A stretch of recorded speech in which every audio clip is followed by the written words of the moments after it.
Hello and welcome back to Race Department's coverage of the second round of the Race Department Grand Prix Championship here from Goiania. Apologies for the short break, however we are back and we've got 68 laps of racing, so full race restart here ahead of this round. Okay, so we reduced after the race, okay, so it'll probably be about 62 to 63 laps, something around that region, given that we did 5 or 6 laps beforehand. However, Ferdinand Lechner will once again line up on pole position ahead of Brian Seltzer. David Young and Matt Legale will round up on row 2. Craig Patterson and Dan Long will be on row 3 ahead of Dan O'Neill and Johnny Soforos. Tom Watts and Rodrigo Cascais will round up on row 5 ahead of Oliver Luis and Tobias Marquardt. Bart Swearing and Manus Papandreou will round out row 7 ahead of Jean-Pierre Père and Mark Breslin. Thomas Parsi and Christian Zorner will round off row 9, and then rounding up the top 20, Terrell Dahlberg and Matt Cook. So these drivers have got the race start to do again, and in the case of Ryan Seltzer and David Young, that's a blessing in disguise surely for them. Well, definitely it is going to be quite a blessing for them, as they got quite poor starts in the first start. Well, obviously, as we mentioned earlier, Ferdinand Lechner will have learned from that. Wasn't the greatest start for him exactly either, so he'll certainly be aware of his opportunity, basically golden opportunity to get a much better start. It is quite a narrow start line as well. We saw them trying to pan 3 or 4 wide, and whilst you might start once and try and think, oh well, that might have not been the best and you can get away with it, some drivers can struggle with actual feel of clutches and feel and stuff like that, so a second time they might think, oh well, pressure's off because I did it once badly, so I'm going to do it this time better, right? Well, not necessarily. It's another opportunity to lose a bit more time, and Lechner about 3 seconds to the good start the race, last race, so let's wait and see how it goes as we get ready for the second start here tonight. So the lights will come on shortly and there they go. So a few lights coming on now, and when they go out we'll have 60 something laps of racing, and a good start from Ferdinand Lechner. He gets the jump ahead of David Young. Although down towards turn number 1, Oliver Louis drive through penalty for a jump start. Yes, so not a good start for him, but it looks like all of the drivers have got through. Ryan Seltzer is in second position, and then as you David say, Young. that contact in turn 1. Yes, a number of drivers round and circle. Thomas Pazzi in there, we got Frans van der Linden, Terrell Dahlberg, Dan Long. Oliver Louis looked like he got stuck in that as well. That was another set of poor timing there for a few guys. And Dan Long out of the race, it seems. Oh goodness, that is a shame. Big shame indeed. But Ferdinand Lechner already 2 seconds ahead. Yes, and somehow in all of that he brings out a huge lead ahead of David Young and Matt Legale. One driver who's really lost out is Ryan Seltzer, trying to look at the inside of Craig Patterson into the left-right chicane, but unable to do so. Rodrigo Cascais leads Dan O'Neill through, and then it's Tom Watts, his Racing in Pyjamas teammate, Matt Breslin and Tobias Marquardt rounding out the top 10 in your order currently, but completing lap 1, and it's a 2.5 second lead for Ferdinand Lechner. And it's almost extended to about 4 seconds by the time he gets up to Curve which is the first corner here. A big sort of set of slipstreaming as they go down towards turn number 1 for second downwards. So Matt Legale looks to driver's left-hand side, tries the outside line, very quick corner, requires a lot of commitment, a lot of downforce, a lot of grip. Something that's not easily in command at this first point of the race, but a great move. Sees him slide all the way around the outside in the LG Racing F3 car. Currently stays in second place, fending off David Yunt, and Yunt is not going to be happy. Big lock up there from him on the right front. You do not want to give that tyre torture. It's not as heavily used as the left one, but still an imbalance in grip, especially this early part of the race, not going to be a nice feeling at all. Yes, especially considering the tightness of this circuit. All the tyre life you're going to need is going to be needed as he makes a big wobble out of that left-hander. And up the inside comes his teammate, but also Craig Patterson going around the outside of him as well, as David Young goes way wide and off the circuit, tries to rejoin, but he's going to be in way down the field, 6th position behind Rodrigo Cascais as he rejoins the circuit, and just behind Dan O'Neill heading to the inside as well. with Tom Watts right behind him as well, and his teammate, as they come on to lap number 3, and Ferdinand Lechner already 5 seconds ahead of Matt Legale. Sorry, not Matt Legale. Yes, it is Matt Legale. It is Matt second Legale. position. Yeah, Matt Legale's really broken away, as you suggest, although we've currently got side by side between Craig Patterson and Ryan Seltzer. Ryan having to fend it off. Ryan, as you say, really not going to be happy. 2 races, 2 not great starts, and it's already at that stage where he's got to push to try and get claw as much time back from everyone else, and that's not a position you really want to be in the early stages of the race. No, not at all. I've just realised that we are now on lap number 13 of 68, which means that we've, in essence, dropped quite a few number of laps. However, We've lost 10 laps. Yes, we've lost 10 laps. However, what that will mean is that the drivers may be able to stretch to just the 1 stop. It's unlikely. However, it may be the difference that some drivers need in the impetus. Some drivers need to stretch their tyres a little bit longer, as Rodrigo Cascais held off a whole host of cars here at the back end of the top 10. Up into 9th position to Tobias Marquardt. He's just ahead of Manos Papandreou. Both of those two making extremely good starts, up 5 and 7th position respectively. As the 2 racing pyjamas cars just ahead go side by side onto the start finish straight, but it is Ferdinand Lechner who now leads by 5.2 seconds from Matt Legale. And the battle for 10th place raging on, as well as the battle for sort of 8th, 6th and 7th as well. It's fantastic. David Yunt a little further down than he might enjoy at the moment, but he's having a rather good scrap as they head up towards turn number 2 and 3. On paper, it looks a relatively simple circuit. However, there's a lot of sort of undulation around here. It requires a lot of commitment and a lot of very high energy, especially on those front tyres, front right tyres, which, if you keep locking up, especially going into places like the S's, it's just enough to start developing flat spots, and that's when you start to lose grip, just when you need to align the tyre, just when you need to put that stretch of rubber onto the circuit. It just slides away from you, and that is really when you know you're going to struggle with flat spots, and that's when you start to load in a whole heap of time as you lose confidence with it all. Now, Rodrigo Cascais at the moment in 6th place. Fantastic defensive battling from him so far. Dan O'Neill right behind him in that lovely sort of Williams inspired from the Williams BMW era with the HP on the side, the old logo. And as they head over the line, the gap between the pair of them is only 0.4 of a second, which isn't enough. It's enough to just break away, but it's not enough to not be in the tow. At the back though, we've got a great battle between Manos Papandreou as he heads on driver's left hand side. Up the inside comes Tobias Marquardt, side by side, just keeps it nailed in. Great side by side action, extremely close. Could have made a position, but this is what we come here to watch the racing for. This is fantastically close in the early stages of this race. It's a late move, trying to fight up the inside, but just taking a bit too much after those front tyres. Yes, pushing a little bit too hard. He had his opportunity on the front straight, but couldn't quite get through. And Tobias Marquardt at the moment will have to stay behind, but that'll give him a little bit of confidence, a little bit of a lock-up from Papandreou as they head through the infield section towards the S's. This is also losing him time to the drives ahead, so he'll have to watch that as well if he wants to progress further than this position. So, as well as the position in front of you, I'd also think about, am I actually gaining time on the drives in front as well? But David Young currently in that 6th position ahead of Rodrigo Cascais and Dan O'Neill as they head on to the start-finish straight once again. And the big difference between the guys here is the difference between Curitiba and this circuit is Manos tries to into 9th place, trying to go side by side for 8th. That's with Tom Watts. He's on the right hand side, on the left of Tom Watts.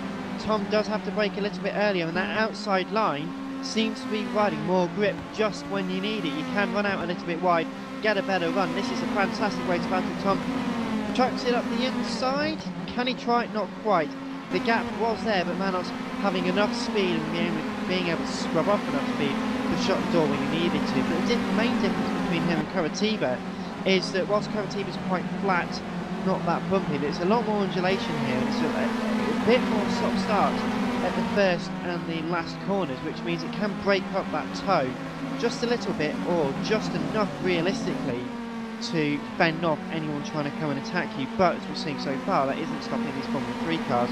Dirty air not really affecting them through the higher speed portions of the lap, which is really surprising me, because I thought they would struggle, especially through Curve which is the first corner, and the sort of second and last corner as well, Curve 0.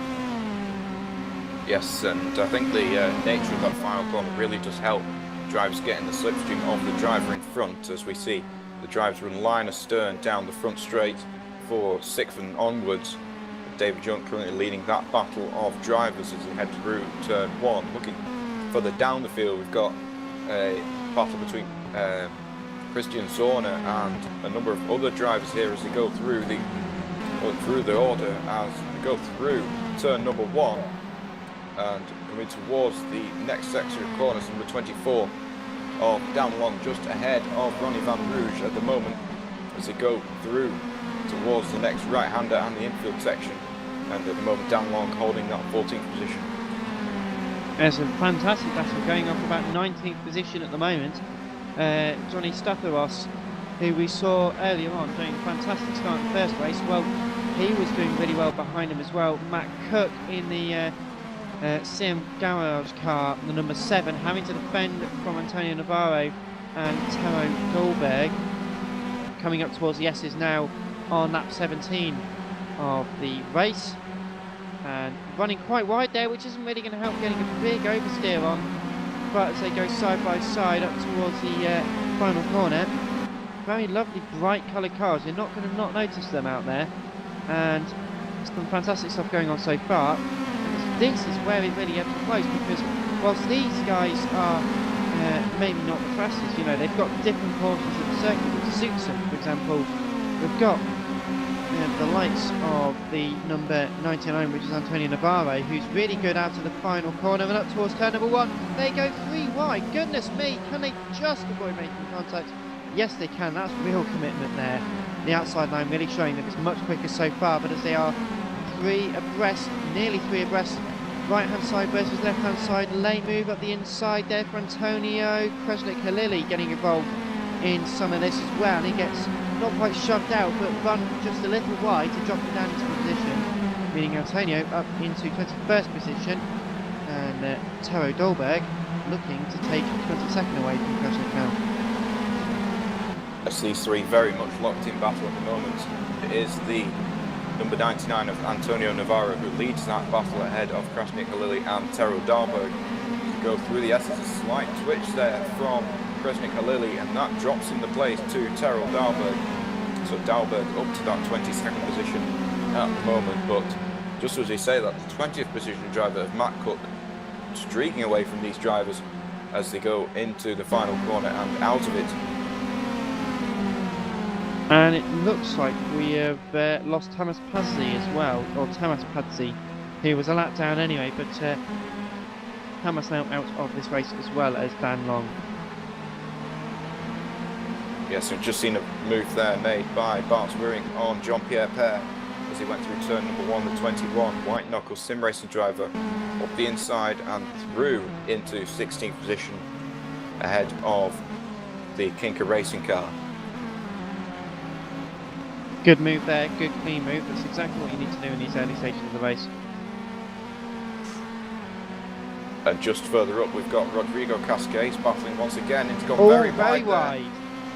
And down the order. And that's now 9th position for him as Tom Watts battles with Manus Pappenglue now as they go through the final corner. And this should give Tom Watts the slipstream he needs on this front straight. There's only a few tenths between them, so it should be enough to draw him alongside.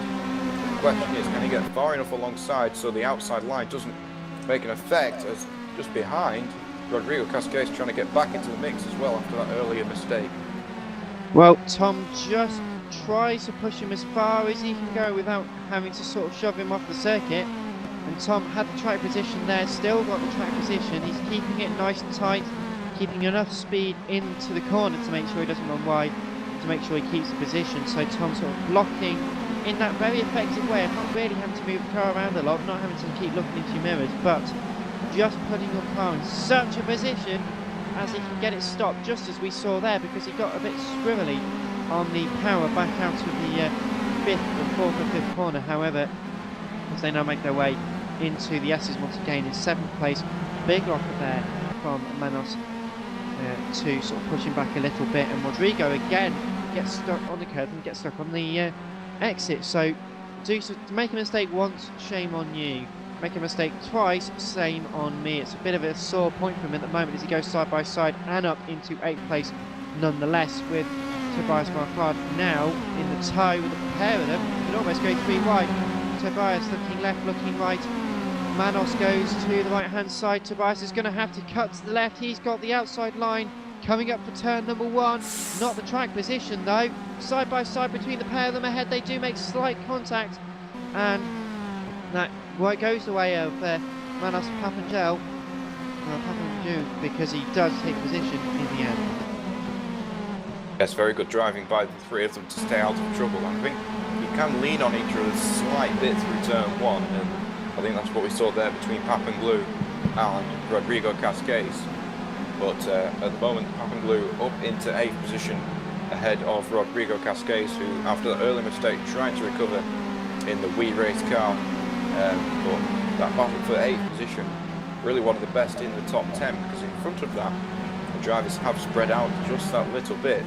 But these 3 very much locked in battle, and I think after that previous lap, I think we're going to see similar, as Rodrigo Cascais once again down into the final corner, gets very close behind the 8th driver of Manos Papandreou. Well, he gets struggled just a little bit as they make their way out onto the exit and up towards turn number 1. That's the issue with the final couple of corners, because it's a double apex corner. It's not a long, smooth, very long power portion as he goes up the inside. Nonetheless, he just gets a decent run but can't quite get it done. Although very wide, exceptionally wide there. Can he keep it out the barriers? Yes. Can Manos keep it out the barriers? He does. And was that just trying to take far too much speed into the corner? I think that was. It's a real shame for him, but you know, these things sort of happen. But unfortunately, it's cost him a good 2 or 3 places, and that's also a good chunk of time he's got to make up, and that isn't easily made back up. No, I think he was slightly compromised because it was slightly later move than the previous lap from Rodrigo Cascais, so he wasn't perhaps expecting it, and therefore turned in as normal and had to make a second stab at turning into the apex, and that just unsettled the car and sent him wider. But it's quite difficult on that inside line. I think that's another reason why that outside line is so beneficial, is because you're always thinking about that driver. You've got to think about that driver on the outside and the space you've given them. So you take it slightly tighter than you would normally. And I think that's what's compromising some drivers here, as Mark Breslin's now been brought into this battle. And with this slipstream, will be only a few tenths behind Tobias Marquardt as they go into turn number 1. It was a good 6 or 7 miles an hour quicker, and you can see that because he runs a little bit deep. Towing through, or getting the tow up towards turn number 1 has its advantages. You can get nearly 10 miles an hour from it, but if you're travelling in at a much quicker speed, braking at the same point, you've still got more speed to scrub off. And I know some people in these cars don't run that high actual sort of braking. I'm not sure what the description is. Is it braking percentages or brake sensitivity? But as we've got pressure. Someone off there, we've got a yellow flag in sector 2. That's and Tom that Watts is off one the of the circuit. XP cars. It's 22. Tom Watts, who's gone wide and spun there. So that's a big shame for him. Behind his teammate now, but we'll have to find out what happened there, because he must have just got a bit too much power, or I reckon he's got a bit too much power. As he brakes very late again, going into the S's. There's a definite flat spot on the front left tyre. Yes, I should think he's got a bit of grass on the tyres after having that excursion to the grass. It was a weird place to go off because he was kind of in the middle of the 2 apexes there at that corner. As the driver front goes wide there, and that is Jeremy Moog. But Jeremy will have the slipstream onto the straight, so maybe that was a slightly tactical move from Jeremy. But he's going to get through up the inside, I should think, by the time they get to turn number 1, Curve and indeed he does. Just in yellow flags, and that's because David Junt is off. David Junt off from 5th position and now down to 9th position, going to be 10th position as Manos Papandreou goes up the inside, and that means that we've now got Dan O'Neill in 5th, Rodrigo Cascais back up to 6th, Tobias Marquardt up into 7th, Mark Breslin has quietly moved his way up to 8th position, and Manos Papanglu, after that mistake a few laps ago, is back up to 9th position. Well, that's quite telling, isn't it, into this part of the race where drivers have been going out there for a little while, not particularly long, but it's just enough to start getting a bit of confidence and a bit of rhythm. And especially when you start to get into battles and start to lose that sort of people in front of you, you've just got to start really thinking, and that's when as drivers you can struggle a little bit to really get set within your rhythms, because once you start doing something for a fairly long period of time, you can sort of lapse, and that's where the mistakes come from. And the more you sort of do it at the wrong point, the more costly it's going to be. David John did manage to continue, only lost a couple of positions, but it's still losing a couple of positions, which is never a good thing. Almost going to take 9th as he heads up towards turn number 1. In the tow, ahead of him, is Manos. Manos doesn't really go to defend, he knows that he's not got the high speed, he's got the better sort of turn from turn number 1. Oh, big boot there, as the wheels lock, they go side by side, neither of each other trying to give as little space as each other.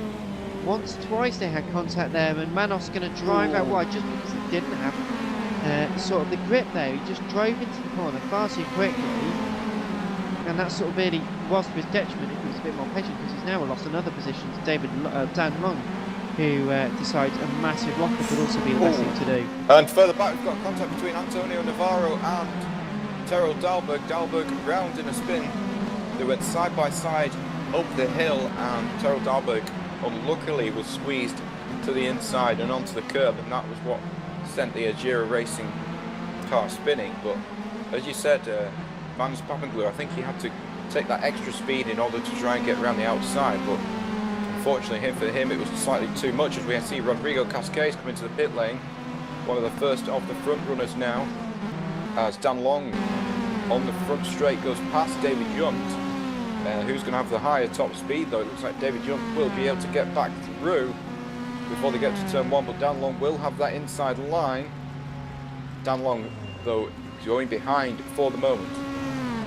And the inside line on a very rare occasion here, proving to be a little bit better through the first corner. Dan Long looking to drive his left hand side, the outside of turn number 2, the right hander, and in the Racing in Pyjamas car having to sit back and wait, because as we snake our way now through the first portions of the infield section, it is about waiting to see what happens.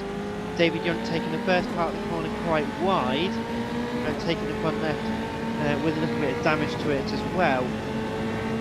Up towards the S's once again, Dan Long late on the brakes. Can he get it stopped? Yes he can. Clear, decisive move, and that's what happens when you bide your time. You just patiently wait, because you can watch, you can see what the driver ahead of you is going to do. You can see what the weaknesses are. If it's struggling under the brakes, just wait for an opportunity like that. You don't need to force it too quickly, especially in a race of this length. Yes, and Rodrigo Cascais has now returned into 21st position after that pit stop, so a number of places lost, but suggesting on this lap is about 20 laps into the race of actual running. That suggests he's going for the 2-stop strategy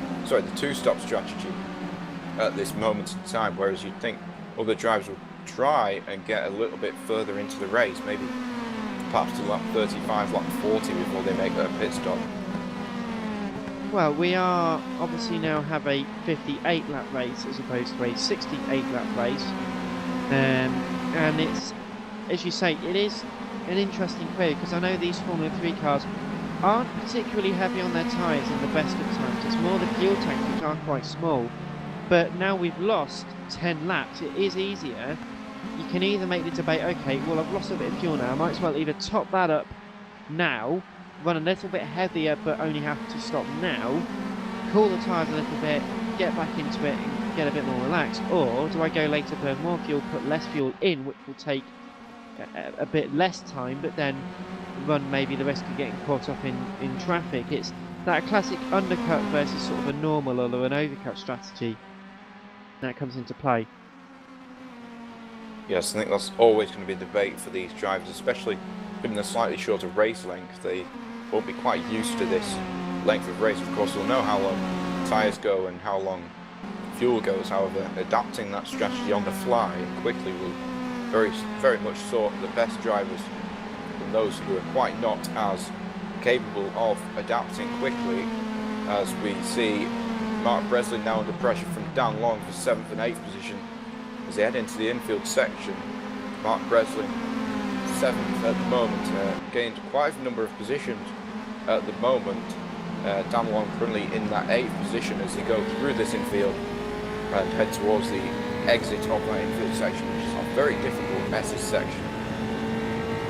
Well, it's obviously being shown by Mark Breslin just what happens when you get your head down for a little while. And Tobias Marquardt, we've not mentioned him particularly much either, but another great case of getting your head down, just getting on with the job in hand. It shows how much quicker you are. As we've got one of the Racing in Pyjamas cars, and it's Dan Long into the pit lane, and it was an almighty lockup trying to go into the pit lane. And luckily, he might not be on those tyres for much longer, so he can vector them, but trundling down the pit lane at a very slow 37 miles an hour. So we've got his teammate Tom Watts coming up the inside of Manus Pappenglue as they go into turn number 1. Tom Watts will get that inside and just gets his nose in front as they go through turn 1. They both run a little bit wide, but Tom Watts now into 9th position there, and perhaps running slightly wider than usual, showing these tyres going off as Dan Long now exits his pit stop and rejoins the circuit in 19th position, just behind Rodrigo Cascais. So Cascais has obviously made quite good use of the undercuts and those fresh tyres. Yeah, he's doing a remarkable job at the moment, but of course now Ferdinand Lechner is slowly coming up towards that portion of the circuit to lap. Yes, and we saw this in Hockenheim where he almost lapped the entire field, so wouldn't be surprised. He's only got 10 seconds lead though, whereas at this point in the previous race I think he had something like 30 seconds. He really was on another level. We've also got Tom Watts coming into the pit lane now, so the Racing in Pyjamas cars not quite stacking it, but keeping it very close. Yes, Tom Watts now on the limiter, and this does feel like an absolute age here because the pit lane limiter line starts before the final corner and goes on all the way to after the start finish line, so it's a long time on the pit limiter here. We do also have another great battle between Mark Breslin and Tobias Marquardt. We both said they were getting about their business rather quietly now though, as they head up towards turn number 3 and 4. Two left-handers, but very different left-handers. One's quite a long one where it is still flat, easily flat, and of course the tightening hairpin where it widens out on the exit. Tobias 6th place, good job Mark Breslin, and then David Yuntz, so the mighty four, running 7th and 8th at the moment after a decent qualifying from a pair of them. Although, as we say at the moment, it is still Ferdinand Lechner in the lead of the race ahead of Matt Legale and Ryan Seltzer, Craig Patterson and Dan O'Neill rounding out the top 5 at the moment. Yes, and Tom Watts returning to 20th position at the moment, a few positions behind Dan Long, his teammate, so it's obvious Dan's made a huge advantage of that pit stop and got up to 18th, but Rodrigo Cascais at the moment, I believe, the first of the drivers who has pitted, so provisionally running at the front after the one-stop strategy. Just looking further up the field to see if we've got anyone else who's pitting, not at the current stage, but as expect. Some drivers coming quite close. Craig Patterson might well come into the pits at the end of this lap. It seems at the moment he might well be bringing it into the pit lane. It looks like he's got the icon on his car at the moment. In fact, it ducks to the right hand side of the circuit. Craig Patterson then for Racing Pyjamas also coming in, so maybe they've all decided, you know what, let's all just come in at this point anyway. Yes, perhaps running the same strategy as each other as teammates. While on different laps pitting, they'll be running similar strategies with similar setups, so all going for the two-stop strategy, it appears, as Patterson comes up into the pit lane and into his box.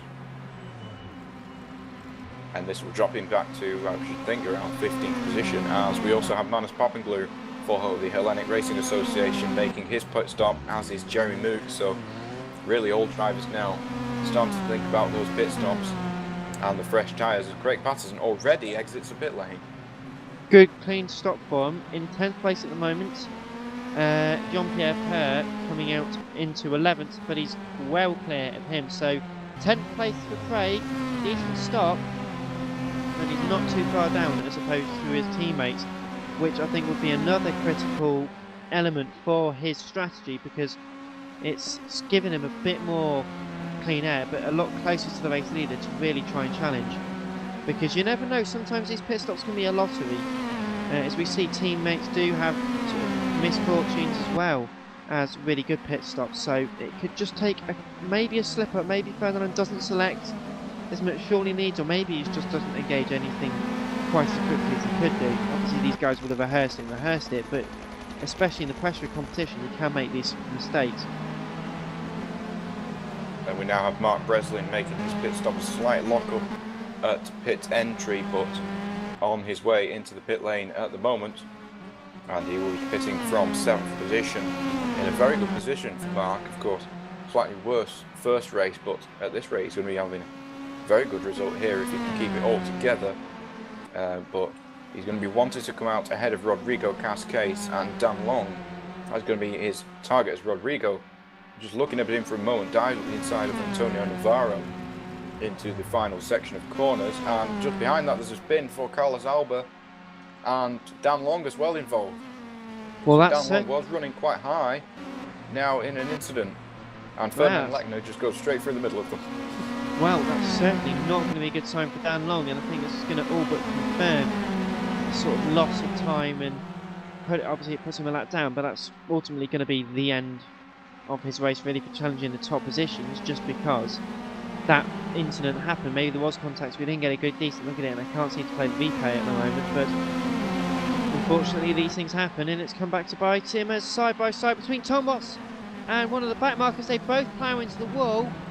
He loses his front wing, and it was Mark Breslin that he took with him. Goodness me, these boys going side by side, whereas early in the race they could pull off this job so easily, so confidently on this particular lap at roughly the sort of half distance of the race, and they've both put each other into the wall. What a really strange incident, but what a shame, as we've had such great close racing. And Tom Watts says, as Carlos Alba has been given a drive-through penalty, that's been assigned by we've got an incident further back as well.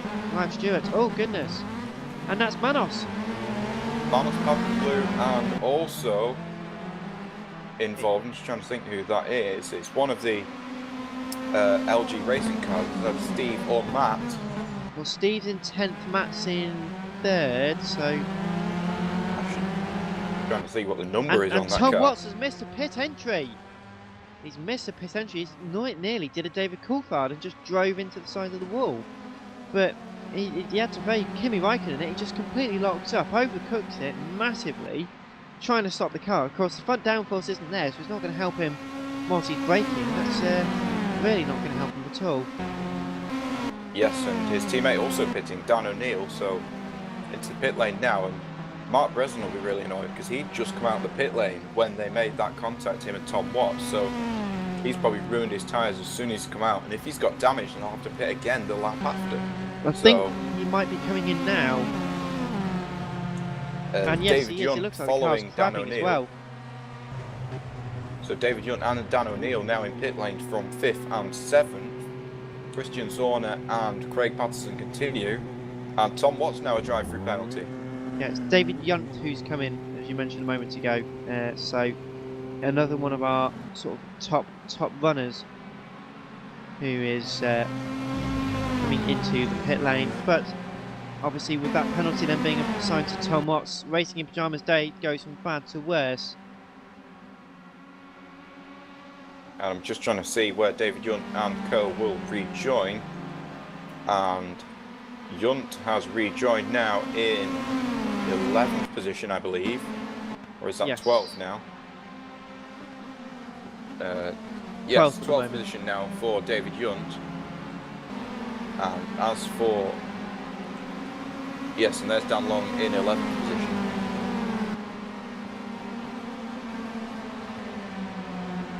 Meanwhile though, rather close racing still to be had, with 25 laps then complete out of 58.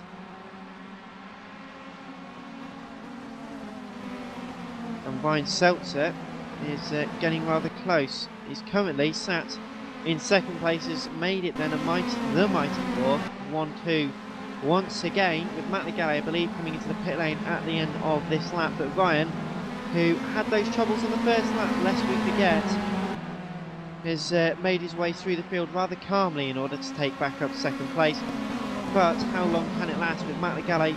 Speed is still there, the fuel for him and the conditions of the tyres maybe not. So as he heads up towards the final corner with the intent of coming into the pits this lap, we'll wait and see what Matt can do with the undercut. Yes, and quick battle here between Craig Patterson and Christian Zorn on the last lap. Christian yet to pit. Craig has already pitted once, so Patterson up to 5th position but on considerably fresher tyres than Christian, who is still yet to pit and has made up 15 positions in the process. 7th position, 8th position still going on as well. Rodrigo Cascais and Dan O'Neill now. So Dan O'Neill pitting on that last lap comes out just behind Rodrigo Cascais, and behind that we've got Steve Legale, who's also yet to pit for Legale for the LG Racing team.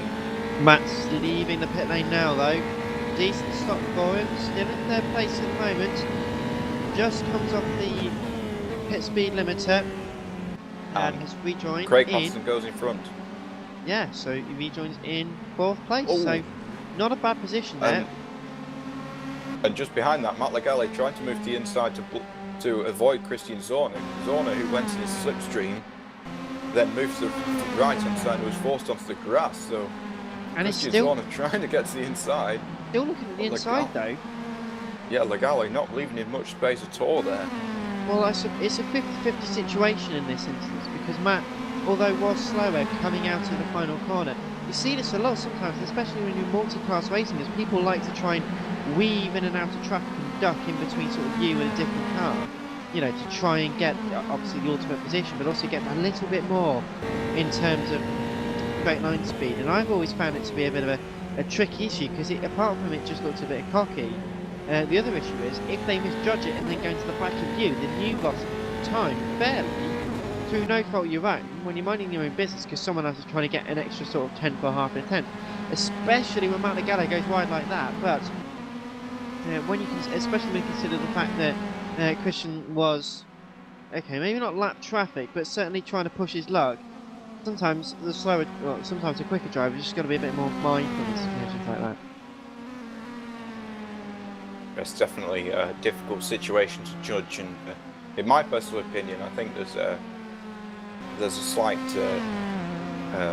yo-yo effect to, or a swings and roundabout effect to going for that move, just because of how dangerous it is. You may gain a tenth, but you also might lose a couple of tenths from the driver not knowing where you're going. So it's always best, I think, to stick to your line, especially if you've got a considerable speed advantage over that fellow driver, as Christian Zorner did. Well, Steve Legale is just pitted. We've also got someone else in the pits. Can't quite see who. That is the number 99. Antonio Navarro. There we go. And Legale exits the pit lane now. Has he got anyone behind him? I don't believe he does at the minute. So some clean air for Legale. And Navarro coming out into 22nd. He's got a drive-through penalty, presumably for speeding the pit lane. Well, it's I think that's not a live penalty. That's, yeah, as you say, it looked like it's an automatic one. So potentially, which is obviously never a good thing to see. However, there we go. Ferdinand Lechner then into the pits. 28 laps into this race, so trying to make it at pretty much the half distance. Can the strategy work? His teammate Ryan Seltzer also drew into the pits.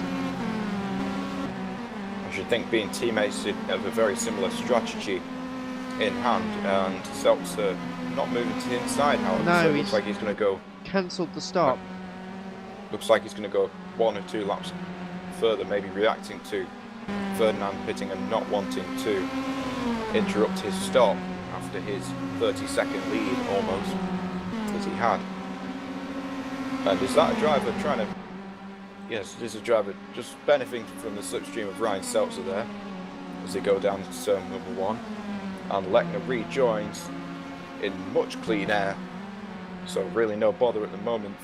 Craig Patterson and Matt Legale though in a battle at the moment for 3rd and 4th position. Legale all over the back of Patterson and onto the straight. There's only a few temps between them, so it's possible that Legale will get to the inside by the time they get into turn number 1. Well, Lechner's only like 10 seconds behind Ryan Seltzer, so when Ryan comes into the pits, he will rejoin the race in lead.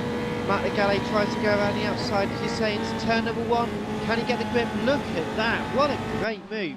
Just going around the outside, that is a very traditional sort of karting move, where the outside line's got more grip because it's the rubbers there, as compared to the actual racing line. Cuts to the right hand side, the inside, the apex, keeps position therefore, and Matt Legale, trademark really, a textbook overtake.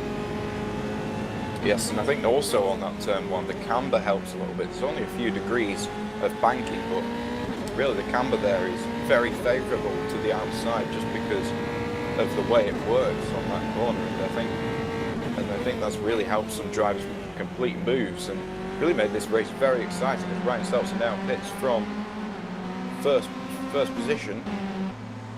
He's got about 10 or 15 seconds gap to Legale before he comes around, so a good pit stop here could keep him in 2nd position.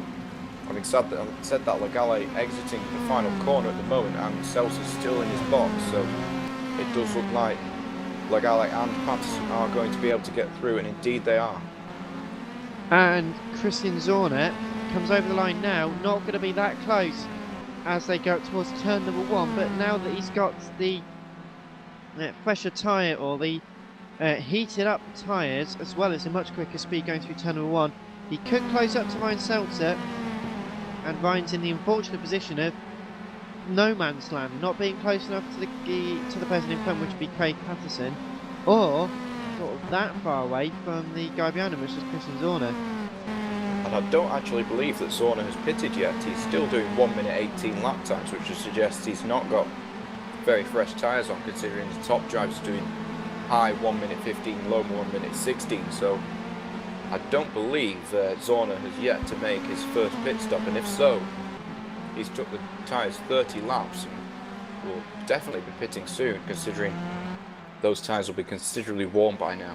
Well, he's done a 30.1 in the first sector, which compared to the 29.0, 28.9, 29.7 and 29.4, is a good 5, 6, 7 tenths of everyone else. So if you're losing that per sector, that adds up to what? 1.4, maybe even 2 seconds per lap. So yeah. So, and let's see what he does on this lap. It's a 1:18.9. So yeah, definitely far off his personal best, which is a 1:17.4. So a second and a half off his best, which would imply that he's on very worn tyres at this moment in time. Being caught rapidly by Dan O'Neill behind as well, so that would be an indication that he needs to pit as soon as possible. Well, Dan on that last lap did a 1:17.1, so nearly 2 seconds quicker just on that last lap. So when we mentioned in qualifying about a little bit per corner per lap, it can go both ways. You lose that little bit per corner per lap, it adds up.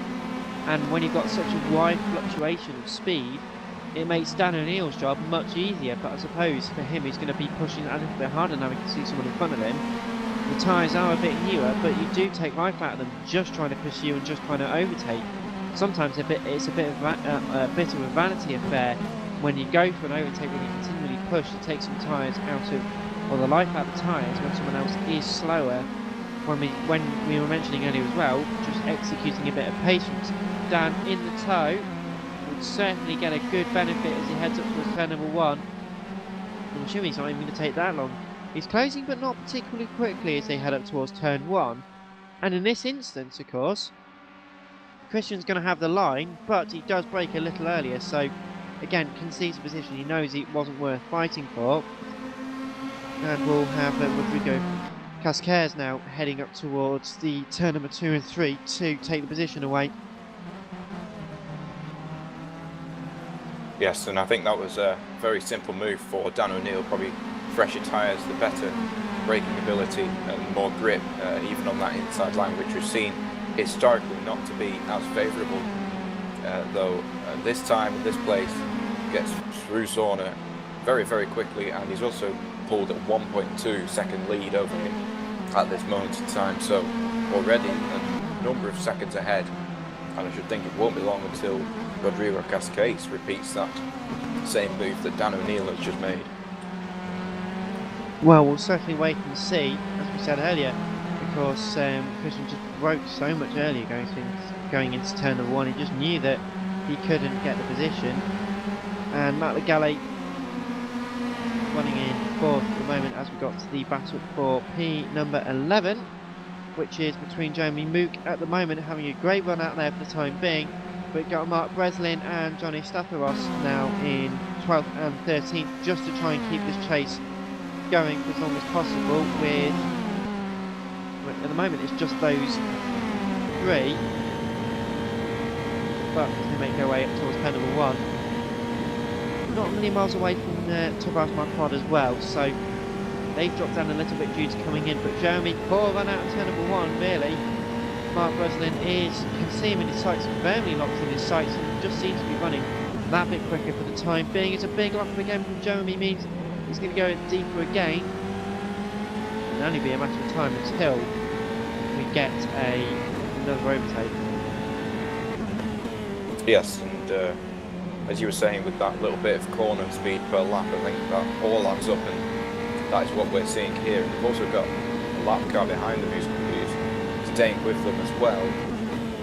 The other thing for Mark Breslin is, of course, with that driver in your sights, you're able to judge your pace off it, and it's almost easier to run behind someone, and he's now just 2 tenths behind him as they go towards the completion of lap number 44 here. So I should think this time Mark Breslin will have that position all sorted if he can get the run out of the corner. He's lost a bit of time there though, so unless he can get an extremely good run out of the final corner, I don't think he's going to have the pace to get past Jeremy Mook, as I believe someone's pitted. Christian Zorner now pits. Well, so finally Christian Zorner pits, and 35 very laps on those close tyres. pits. Yeah, apologies for speaking over you there, Peter. Yeah, 35 laps on those tyres. Wow, they've certainly done their job very well indeed, haven't they? As we're currently looking still at the battle for 10th place now. Mark is closing in significantly. He's got a bit of lap traffic behind him, wants to come and play. That being the number 22, one of the I very believe lovely. that's Tom Watts. Yes, it might well be Tom Watts. He does seem to be keeping pace, which is good to see. Sometimes it can be a little bit disheartening, and obviously the blue flag's only really effectively going quite slowly. As long as you're not getting in the way of everyone, then you're not really going to be showing too much grief for the time being. But what a scrap at the moment we've got for 10th and 11th place. I can sense though Jeremy Mook, he's giving it all he can do, and this is fantastic to see, because he is just pounding around, getting the laps done, enjoying himself, and that really is what this kind of racing is about. As Tobias Marquardt ran very wide out of turn number 1, the final corner rather, which has lost him a whole host of time. Now as Jeremy has to weave left and right just to try and break the toe, every little helps. That's very true indeed, as we've got a battle for 3rd position going on between Craig Patterson and Ryan Seltzer. Seltzer's been closing in these last couple of laps, and now the race of Pyjamas car is under threat from the mighty 4th Ryan Seltzer as he goes through the S's to complete the infield section once more.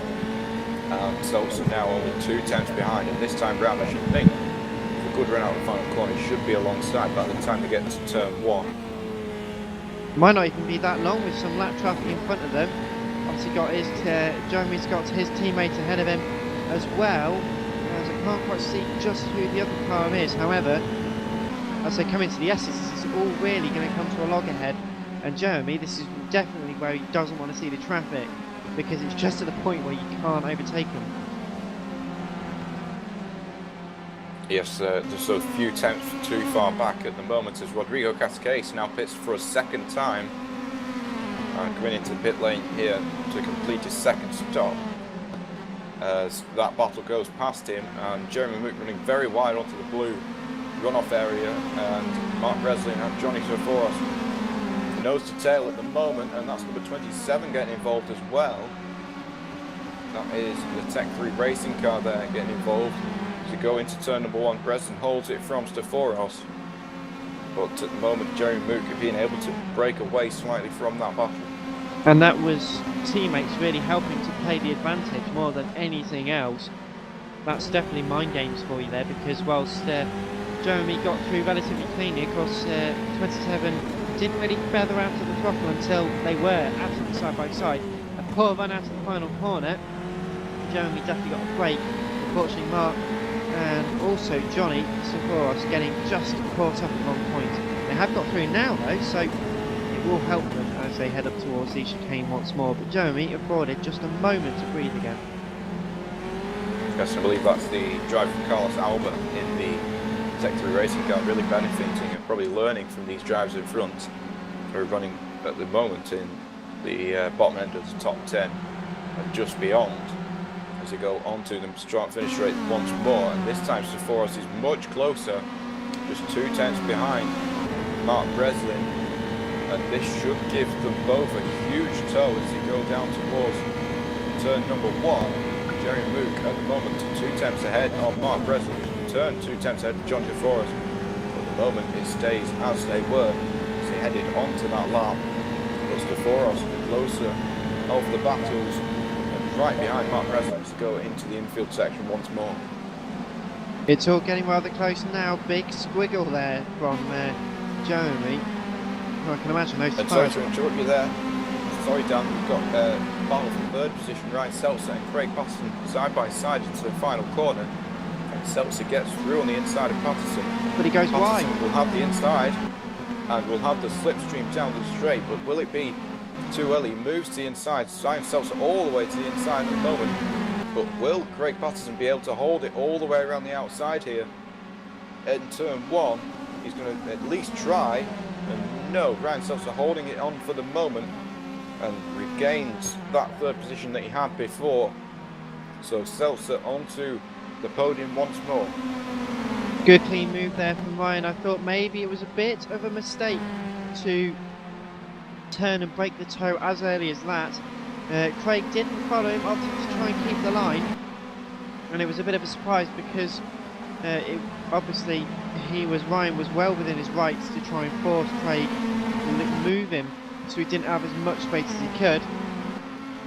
Played gentlemanly between the pair of them, which is good to see, but a good clean move there by both of them, and ultimately that's not cost them any time. So,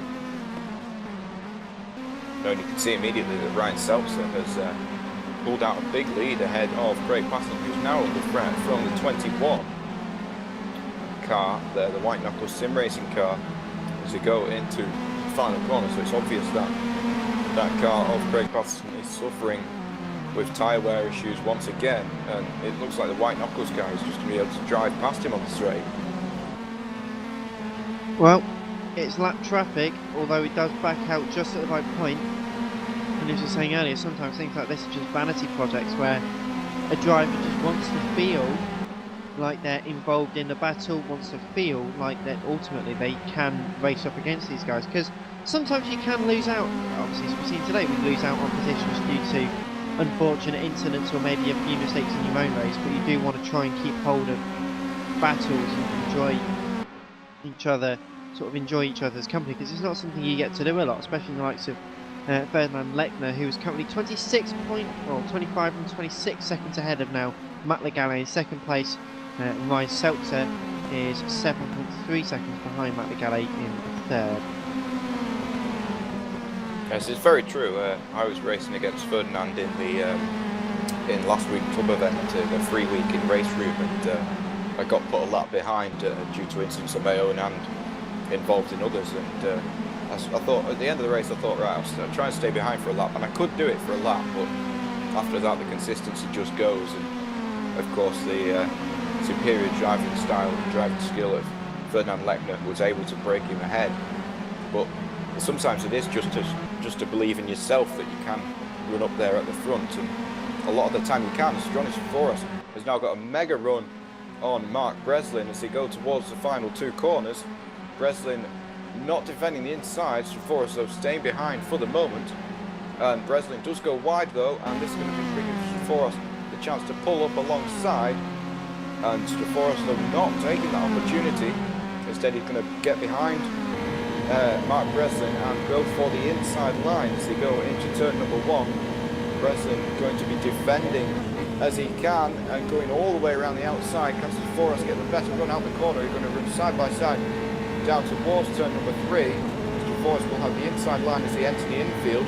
However, I believe, yes, he's still on the overlap. And Mr. Forrest will have the inside line. Can Breslin hold it all the way around the outside to be on the inside for the next left-hander? And the answer is no. Mr. Forrest gets through and up into 10th position, and those cars were side by side for the best half of the third of a lap. Oh, and there's contact between the goes pair of round. them. My goodness me, and that involves one of the Racing Dramas cars as well. What a shame there, because as you said, what a fantastic battle that was. Curse to the commentator there, Peter. He's going to have a moment of quiet contemplation, but in all seriousness, what a close battle. We could see as soon as Johnny got past, he was really manoeuvring that car in a very aggressive way. You can see from the body language the way he was throwing it about his right. I'll have my position, I can clear off now. And unfortunately, as they came into the corner side by side, just a slight touch on the diffuser, Johnny wiggling the car out just to feel to make sure it hasn't got any damage, because won't immediately feel it if you do, but sometimes you go barreling into the corner and suddenly steering goes left or right hand down. You go for a big spin and into the barrier as he goes into the grass. So maybe didn't have any damage there, maybe just switched his brain off for a second, but a shame for him nonetheless. We've had someone else come in, and I believe that was Craig Patterson, who's come in for a second stop as I presumed he would, so decent move there. And Mark Breslin there with a drive-through penalty, so the contact is being given. Yes, it looked like Mark just a little bit too late behind Mr. Forrest there, and unfortunately it was both of them that paid the price. Breslin behind at the moment, so not actually gained any time, but still for slightly unsportsmanlike driving has gone and been given a drive-through penalty, which I presume he will serve very soon. I would assume so. I mean, he's currently in 10th place. He's got a bit of time on Christian Zorner, but not quite enough. Yes, he's got the best part of 12 seconds on Christian Zorner, so I should think, although he will lose that position, he will not lose the position after it. And now Johnny Forrest pits, so I don't know whether that's for damage or for a scheduled stop. However, either way, Mr. Forrest into the pit lane. Well, it could be a little of column A and a little of column B. We saw he was struggling a little bit. The tyres don't look that bad, to be honest, but sometimes maybe a driver's just got a bit of an ill feeling with the steering column, or an ill feeling with one of the corners of the suspension. I know I've certainly had a couple of times when you've had just slight contact, but that can just be enough to really unsettle you, because as soon as you start thinking, Peter, that okay, well, about that contact, the car doesn't quite feel right, and a lot of the time that is more psychological than anything else. So Yes, it's very true, and sometimes it can just be to refresh your memory and get back into the game somewhere different in the pack. And for Forrest, that's 14th position at the moment, though he is involved in a battle with Matt Cook at the moment, so only a few seconds behind Cook in the CM Garage car. Rodrigo Casquez is actually retired from the race, which is a real shame. Rodrigo now into the pits, in the pit lanes and out of the race, which is a real shame. He was doing rather well indeed. So, and Mark Breslin now in for this drive-through penalty, so this will put him behind both Christian Zorner and Dan Long, I should think, and possibly close to Steve Legale, who's been quietly making his way up the field, now in 12th position for LG Racing. well, Steve Legale, he knows what he's doing, and he does a decent job whenever he turns up, and a very sort of consistent member here at Race Apartment, not only in our leagues but also in our various club racing events, where you'll often spot him on Racing Experience or Automobilista. Mark Breslin, another drive-through penalty. Now, that doesn't seem like that wasn't a live penalty issued. I believe maybe he was speeding in the pit lane. or speeding on the exit of the pit lane. Yes, that's very possible. I should think speeding on the entry, considering how tight it was, and he was also a driver was trying to get out of the way, a lap driver was trying to get out of the way. But of course, Mark Breslin wanted to go for the inside, so was forced a little onto the grass by said lap car. No fault of anyone involved, just a simple racing incident. But Breslin will have to take a drive-through penalty once more. Meanwhile, a good battle going on with not a particularly long amount in this race left to go between David Yonts and the Dan O'Neill Racing in Pyjamas car. Contrasting fortunes for those guys today, but David Yonts is 76 versus number 6 in 4th place, and another cracking battle for the time being through the first parts of the infield section, and Dan O'Neill, who's been pressing on with a decent job in 4th place, would be a good return for him. David Yonts with rather the position, and David, another fantastic race for him. Getting very close though. Dan sort of stringing from left to right very, very eagerly. A bit of a lock-up, a bit of an oversteer moment there. That's cost him a lot of time, and David could smell that, and that's just invited him in to come and have a look. Going to think, well, I've smelt the position available now, so let's go and have a bit of a try for it. It could be worth his while. Let's wait and see. It's a big wide moment there for him, surprisingly, on the exit of the final corner. He's closing in though quite rapidly, 2 tenths, 1/10 now behind, and he's going to have the inside line for the corner. Let's have a look at the ride and see if David Young can get through, and indeed he does. So David Young up into 4th position there, as I believe one driver behind made a pit stop, but David Young back up into 4th position. That was a cracking move by him. Much needed points.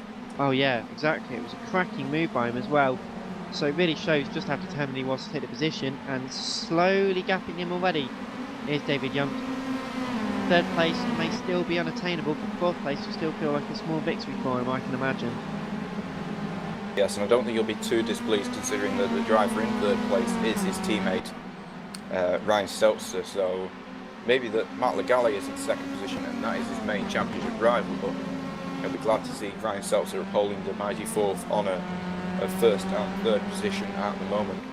And Dan O'Neill has dropped right back from David Yunt at the moment, so perhaps Dan O'Neill also on those worn tyres as well. Meanwhile, we've got some other good battles currently on around the circuit. I was enjoying a decent scrap there between Craig Patterson and Jeremy Mook for 7th place, although they've slightly stretched themselves now. So we've got Bart and Manos now in 13th and 14th, with Manos going up drivers right hand side, the inside line, and Papalandreou there taking 13th place in the Hellenic Racing Association car ahead of Bart Swinerick in the White Knuckles Sim Racing number 21. Had to try a bit of a move on the exit though, just trying to come back at him. Didn't work on that occasion, however, it certainly was a decent attempt by him, so can't fault him for trying. Yes, and I should think with only a few attempts ahead of him too, Manos Papalandreou, I think not on the straight will have another attempt. He's certainly gaining the slipstream towards the final corner, so a good run out of here will definitely give him the opportunity to get past. He's a few attempts too far back though, I'm afraid, going onto the straight, dependent on how quick his car is and setup wise will depend on whether he can get close, but it'll definitely draw him closer to Papalandreou if he cannot get through, and maybe have a chance later in the lap. And you can just see the speed through turn number 1 that Papalandreou was able to take and stretch those extra few tenths out of the gap, and I think for now Papalandreou has secured that 13th position. And it makes it then a Hellenic Racing Association 12th and 13th place, which is not bad going for them considering some of the sort of poor luck they've experienced throughout the race. Looking further down the field, Tom Watts going side by side with Oliver Louis, the number 22 versus 25, and Oliver with driver's right hand side coming into turn number 1. He's quite close to the apex though, which isn't going to necessarily help, although Tom Watts brakes quite early. He was looking for the cutback, couldn't find it at that particular point. However, Olivier is certainly going to defend as they go up towards turn number 3. The entrance to the infield as Tom Watts makes a late move. Can't quite work, and with 11 laps left to run now, maybe starting to smell a little desperate if losing a little bit of time like this. Yes, and I should think, given Tom Watts will know he's got more pace than this, and unfortunately a few incidents have brought him back down the field, but at the moment battling with Oliver Louis for this 21st position and unable to get close in the infield, and I thought he'd run wide, but that was just a bit of a lag on my end, and Tom Watts currently too far back to gain from the slipstream as well, so it's going to be a long last 10 laps I should think for Tom Watts, and definitely not where he wanted to finish. But if you look on the bright side, his number is the same as his position, so he's got that going for him. Well, I suppose he's going to be loving that statistic, Peter. Yeah, I'm sure that's the forefront of his mind. I was going to say, I mean, my lucky numbers are sort of 8, 14 and 25, and I mean, I'd kill for an 8th place, but let alone 14, but it's looking very close indeed. We've got 19th and 18th, Antonio Navarro, side by side with Ronnie Van Roy, as there's just, quite a big clatter from Ronnie, just getting a lot of speed turning through the first couple of corners on this lap, but just not knocking off enough speed. Wow, that was a late lunge there from Antonio Navarro. That was never going to work in a million years. Maybe you sense that, okay, well, you tried it a few moments ago, so maybe I'll give it to you back. Unfortunately, that was just far too quick, especially going into the hairpin. Spins himself out quite wide though, so not much damage happening to Ronnie. But that means Matt Cook is now getting or Olivier Louis is now getting very close up to Matt Cook now for 19th place. So still plenty of time still in this race, and still plenty of. Sorry to interrupt you there, but we just saw a huge move by Johnny Flores up the inside of that was Jeremy Mookers. Flores' teammate Miles Pappenglue goes for a spin down to 14th position, now just ahead of Jean-Pierre Paire and Terrell Dahlberg as well. Wow, so that a lot was of action in this midfield within the last 10 laps. DeForos up to 10th position though. In fact, no, he's not. He's still in 11th position. Jeremy Mook in 10th position, and Ferdinand Lechner just in front of them. So that shows the pace of Lechner to overtake every drive to get into the top 10. In fact, he's overtaken every driver to get into the top 5.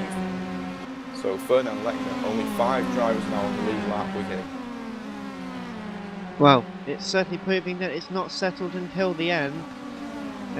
Not going to use the other old adage they sometimes you do use in these situations. However, whilst the guys out in front are getting on with it, the guys at the back definitely coming in for their money's worth, and we're certainly here for our money's worth. A fantastic battling as ever here at Race Department. And don't forget, it's not just these organised league racing we have. We've got loads of club races where you can enjoy these Formula 3s.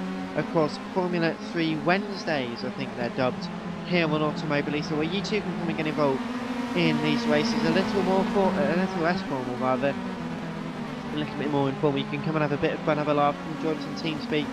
We run on Automobilista, Assetto Corsa, R-Factor 2, you know, all the big series, Race Room as well. So why not take the latest GT3s out for a spin with us? Come and sign up at racedepartment.com, and if you're a new member, you get, I believe, 2 or 3 free club races where you can actually come and join us, come and find the atmosphere and find out, come and enjoy how you can come and race with us. And then if you're then dedicated, you can come and sign up for something like €10 for 12 months, which really is not a very large amount of money at all. So hopefully we'll see you out there on circuit soon, enjoying some of the great battles we're having here as well as on the stream so far. Another decent battle seems to be 15th and 16th at the moment between Jean-Pierre Paire and Terrell Dahlberg as they head through turn number 1 now. Yes, I've been watching this battle for a few laps, and Jean-Pierre Paire was under huge pressure last time round. It seems he's stretched those few tenths of a second in order to get out of the slipstream of Terrell Dahlberg, but Dahlberg definitely more composed through these corners and through this infield, closing up once more, very late on the brakes there into this infield hairpin, but not at the moment able to get through. But he is only a tenth behind as they head towards the S's section. Can he jinx the inside here? Going into the corner, he's going to try and go right around the outside.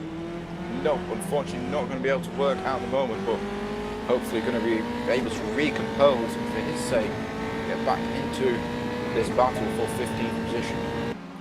Well, it's not over till it's over. We keep saying it, but that's only because it's true. Steve Legale's had a bit of an issue and has dropped a couple of positions. He was in 12th place, I believe, but now is sadly down into 14th and is in danger of losing out 15th and 16th from this battle we're watching at the moment. So the midfield runners, you know, often these guys are out there, I wouldn't say purely for fun, but are out there for a little more serious racing as well as a little more relaxed racing.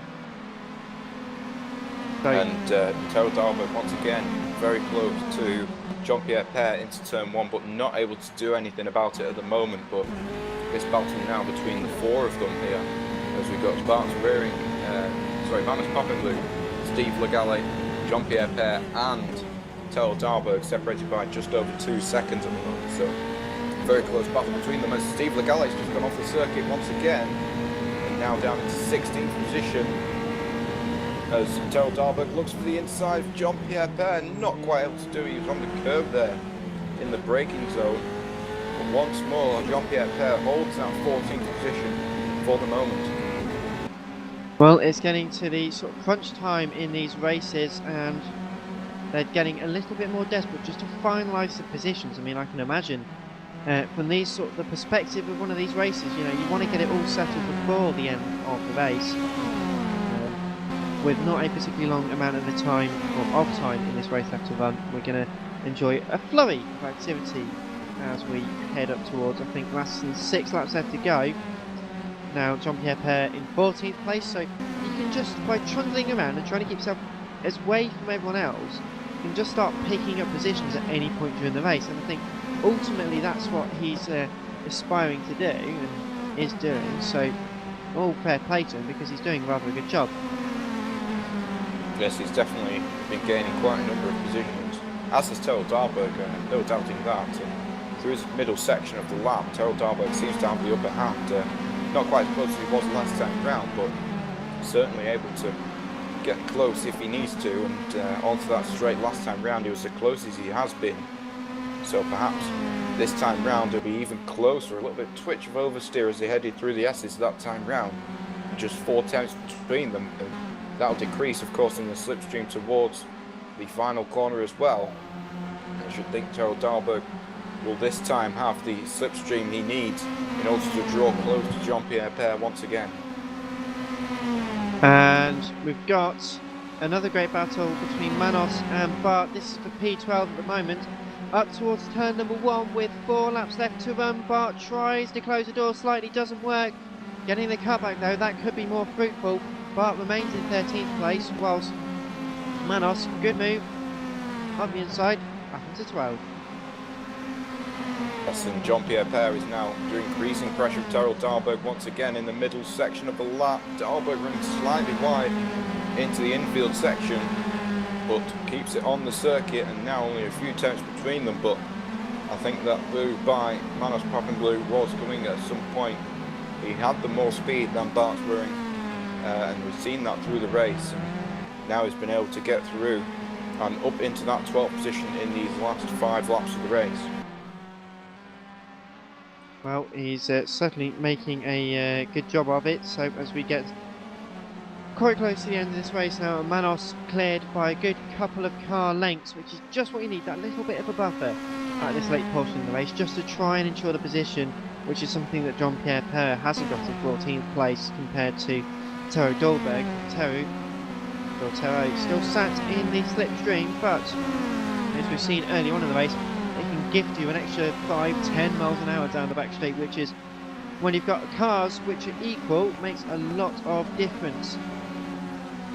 And each time Terrell Darbock moves to the inside, he's not able to get through. This time Jean-Pierre Père was slightly wider and over the white line on the exit between the 2 apexes, but again, Terrell Darbock not able to make the move, though he is the closest he's been as they go into the infield section. So it's possible that this time through, he's able to make a move in the infield, which is something we've not seen many drivers do. but it's definitely possible with these long braking zones as they go through the left-hander. And now this is where Terrell Dahlberg has been strong, and once again just into 2 tenths behind Jean-Pierre Père as they go towards the S's section. Can he make a dive down the inside? He's definitely going to look for it at this stage in the race. Wasn't close enough. Yeah, and if not to put Jean-Pierre Père off, he'll make the move as well, but he is closer this time round once again. Ever inching closer, and I think it's just a matter of time before Dahlberg can make his move. And if he can stay as close as he is now, then he's going to get such a fantastic run on the exit of this corner. Now he's much closer than he's been in previous laps, and the toe is really going to have a good effect as they now make their way down towards turn number 1. Not yet. Having to very cautiously try and defend. He almost shut a door on him. We've got someone off there at turn number 1, but that was very heart and mouth stuff, because if he came over by even a couple of inches more, then he could have taken the both of them out of the race, which would not have been good for us. But that is when you start to put your heart in your mouth and go, gee, that's not going to work now, is it? 2 laps left. Terrell Dahlberg can smell 14th place. He's desperate for the position. A very late lap coming into turn number 3. Can't quite get it stopped. And no, he doesn't. The superior traction, though, really does help him. There we go. Terrell Dahlberg forces to move up the inside. As we said, he could just see the gap, and he's been sat for laps and laps and laps behind. This is what happens when you study and do your research, kids. Just sit behind for a couple of laps, witness what the other driver does, then you can start picking out weaknesses, and then when he's least expecting it, throw one up the inside. There we go. And there we go. On to the final lap then of the race. Yes, and I think for Jean-Pierre Père, it was a little mistake in the previous corner that also cost him that few tenths that he'd had on the previous couple of laps. But we'll turn our attention back to the race leader, Ferdinand Lechner, who is on the final lap of the race and coming towards the checkered flag. And once more, Ferdinand Lechner will take a lights to flag victory here at the second round of the Race Department Grand Prix Championship. 47-second lead for Lechner, and he crosses the line to win here at Goiania. Well, what a great race for him, and really has shown his speed today, and what a fantastic way to really show us just how well he has done over the course of the meeting. And really a big hats off to him, because it is a very tricky circuit, and it is a very challenging circuit, and mastering it is a fantastic thing. So congratulations to him. A second win in 2 meetings, and well, you've got to put him, first step forwards towards a potential victory in the championship, even at this early stage when you just need to start chalking up these wins. But as we've seen in lots of different other championships all around the world, I mean, in the Formula MSA Formula 4, the British Formula 4 Championship, we saw that Jamie Caroline started the year oh so well, but as we started to get closer and closer to the end, it started to all unravel. So whilst it's important to have these fantastic starts and this fantastic starting momentum, he's got to continue that, and I think that's going to be an important one. But it's given him the confidence, and he knows he can just go out there and trance everyone. So for anyone, that's going to be, okay, well, I can do this at least twice, so maybe I can do it for the rest of the season. Yes, and I think given his pace in these previous 2 rounds, I should think he's definitely feeling quite confident. Given his pace in time trials and in races, he's shown that alone and in a group he can be competitive. And for those of you who don't know, I didn't know this actually until after the first round. You might have heard him, know him better for his online name, which is Timo Glock, and he's constantly at the top of those time trials. Of course, being the same person, he's going to be quick as well. So definitely a quick driver here, and definitely one to look out for in the future rounds as well. Well, it's going to be fantastic to see the rest of the season. I'm certainly looking forward to joining you and the rest of the team once again for the next race. So just remind us, if you can, Peter, what other circuits do we have coming up for the next season? It is Adelaide next, and then we move to Brasilia for round 4, and then Alton Park for the finale, which will be a very interesting finish, I think. And I think as well, this next round at Adelaide will be very intriguing given it's a street circuit. Not something we get to do all that often, is it? No, and I think given the nature of these Formula 3 cars, one little mistake and that'll be it for these drivers. So it'll be very much a case of consistency, and with 68 laps once again on the cards, it'll be a very difficult race, I should think. Well, let's just wait and see. But can anyone beat him? Can anyone beat our race lead as well? I'm sure we'll find out. But Lechner, what a great race for him. Yes, and I think really a great way to start for him, as you said, and one to continue on and strive for in the next 3 rounds. But until then, my name is Peter Lee, and joining me for this round has been Dan Marr, and on the camera is David van der Veen. Until then, we'll see you later, and goodbye.